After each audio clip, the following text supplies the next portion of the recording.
Que choisir entre vendre un produit en ligne ou vendre un service? Qu'est-ce qui va te permettre d'avoir cette liberté financière à laquelle tu aspires? Et qu'est-ce qui surtout va te permettre d'avoir le cash flow? Alors ça, c'est une question que plusieurs personnes se posent lorsqu'ils doivent se lancer en ligne ou bien que certaines personnes se posent à un moment donné de leur évolution dans le digital.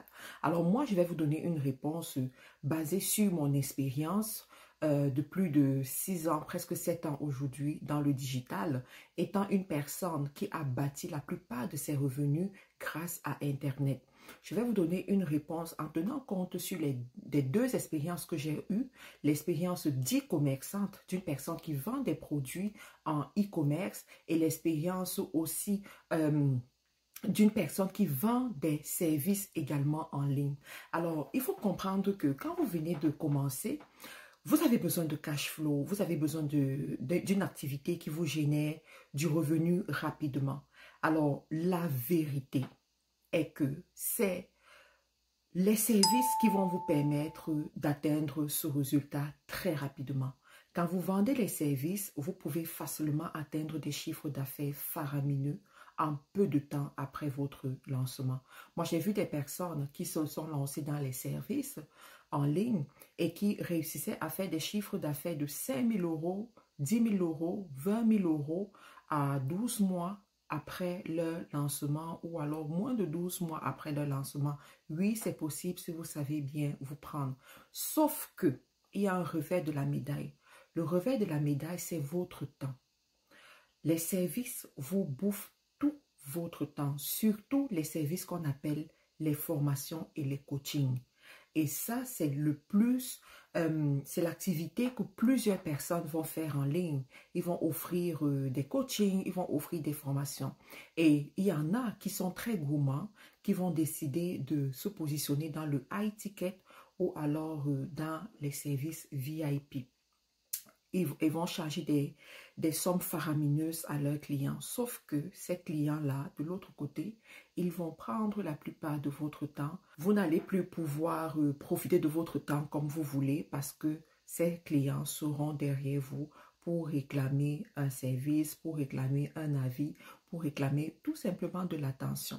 Donc, ça, c'est quelque chose à prendre en considération. De l'autre côté, ce genre d'activité peut souvent être difficilement scalable dans la mesure où c'est votre personne que vous avez mis en avant. Donc, les gens viendront pour avoir une expérience avec vous. Sauf que vous ne pouvez pas vous diviser en 200 personnes. Vous ne pouvez pas vous diviser en 10 000 personnes. Vous ne pouvez pas le faire. Une journée n'a que 24 heures et vous n'êtes qu'une seule personne pour servir plusieurs personnes qui viennent vers vous. Vous aurez beau avoir des équipes, vous aurez beau mettre sur pied un système, mais ça ne donne pas les mêmes résultats parce que les gens viennent pour vous. Cependant, les produits. Alors, la vente des produits au début est fastidieuse, est difficile. Vous allez investir du capital pour avoir vos produits. Vous allez investir dans la communication. Et les premiers mois, vous aurez l'impression que ça ne marche pas. Vous aurez l'impression que vous perdez beaucoup d'argent et vous perdez du temps. Sauf que c'est le plan normal en fait pour le décollage de cette activité. Mais la bonne nouvelle, c'est que au niveau des produits, la vente des produits est facilement scalable sur les réseaux sociaux ou alors dans le digital. Vous pouvez facilement vous retrouver en train de vendre 100 produits par jour, 200 produits, même 500 produits par jour pour le même temps que vous passez. Vous pouvez facilement déléguer cette activité à d'autres personnes.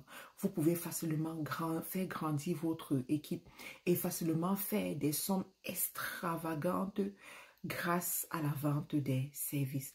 Alors, je vous donne ces conseils pour aider ceux-là qui veulent se lancer et qui ne savent pas comment faire. Alors, il y a une deuxième possibilité pour ceux qui ne sont pas allergiques à l'argent comme moi et qui se disent, tant qu'à faire, pourquoi ne pas faire les deux? Oui, vous pouvez très bien faire les deux si vous avez assez d'argent, si vous avez assez de temps et si vous êtes ambitieux. Moi, quand j'ai commencé basiquement avec du e-commerce. Moi, je vendais les produits en ligne. Je ne suis pas venue sur Internet pour vendre des formations, par exemple. Ou je n'avais même pas en tête de créer une école dès le départ.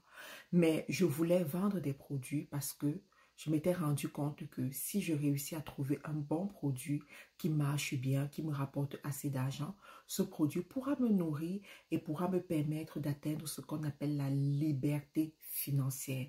La liberté financière, c'est à deux niveaux. C'est la capacité de générer assez de revenus pour prendre soin de toi, même quand tu ne travailles pas, et la capacité de libérer du temps libre pour s'occuper de tes activités et de ce qui te plaît pendant que tu génères du revenu. Vous voyez?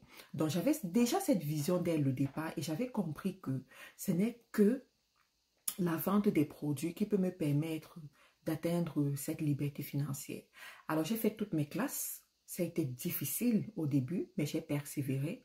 J'ai testé des produits, j'ai testé des marchés, j'ai testé des stratégies et finalement, j'ai trouvé la stratégie qui me convient. J'ai créé une marque de produits, j'ai mis d'autres produits sur le marché qui se vendent et qui me rapportent de l'argent. J'ai créé des systèmes qui me permettent de vendre mes produits dans plusieurs pays du monde entier dans lesquels je n'y vais pas chaque année. Il y a un pays où, voilà, je vends mes produits, ça me rapporte de l'argent tous les mois et ça fait 3 ans, je n'ai pas mis les pieds dans ce pays-là. Pourquoi? Parce que j'ai mis sur pied un système solide. Vous comprenez ce que je suis en train de vous dire? Donc, il y en a parmi vous, vous allez être ambitieux, vous allez vous dire, ok, moi c'est ça que je veux faire. Et de l'autre côté aussi, lorsque mes activités étaient en train de grandir, il y a des gens qui observaient, qui se sont rendus compte que mais celle-là, elle fait des choses intéressantes et qui sont venus vers moi me dire, Marie-Karine, est-ce que tu peux nous montrer comment est-ce que tu fais? C'est à ce moment où je commence à mettre sur pied des programmes de formation et je me rends compte que mais il y a aussi de l'argent à l'intérieur. Et comme je ne suis pas allergique à l'argent, je me suis dit, pourquoi ne pas développer cette activité intelligente? Je me suis dit, je vais faire en sorte que ça ne dépende pas de moi. Donc, très rapidement, j'ai trouvé le moyen, effectivement, de scaler mon activité sans que ça ne dépende totalement de moi. C'est vrai que il y a un impact sur le revenu, sur la capacité à attirer un certain nombre de personnes parce que la plupart des gens veulent que ce soit moi. Mais je préfère perdre à ce niveau-là et avoir mon temps libre. Vous comprenez? Avoir mon temps libre.